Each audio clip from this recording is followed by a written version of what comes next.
उपमुख्यमंत्री एकनाथ शिंदे हे सध्या सातारा जिल्ह्यातील दरे या त्यांच्या मूळ गावी गेले आहेत। दरवर्षी आपल्या गावी गेल्यावर ते आपल्या सहकाऱ्यांसोबत एक तरी नवे झाड लागवड करत असतात।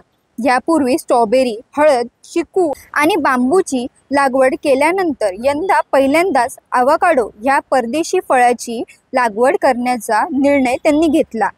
आज केलेल्या पहिल्या प्रयत्नात त्यांनी स्वतः हातात फावडे आणि झारी घेत अवोकाडोचे झाड लावले।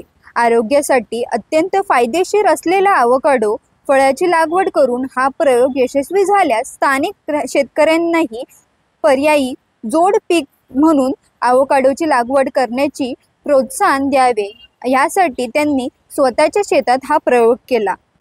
सातारा जिल्ह्यातील महाबळेश्वर तालुक्यातील कोयना नदीच्या पट्ट्यातील दरे गावाचा परिसरातील माती ही अत्यंत सुपीक असून त्यात कोणतेही पीक घेतले तरी ते उत्तमरित्या येते, असे उपमुख्यमंत्री शिंदे अनेकदा बोलताना सांगतात। त्यामुळे इथे केलेले अवोकाडो लागवडीचा हा प्रयत्न नक्की यशस्वी होईल याची त्यांना खात्री वाटते आहे। तसे झाल्यास स्ट्रॉबेरी, ब्लूबेरी अशा बेरीवर्गीय वनस्पतींची लागवड करणाऱ्या या पट्ट्यात शेतकऱ्यांना अवोकाडो लागवडीतून नवीन नगदी उत्पन्न देणारे आणखीन एक पीक सापडेल असा त्यांना विश्वास आहे। त्यामुळेच हा प्रयोग यशस्वी करण्याचा प्रयत्न त्यांनी आपल्या शेतात केला आहे।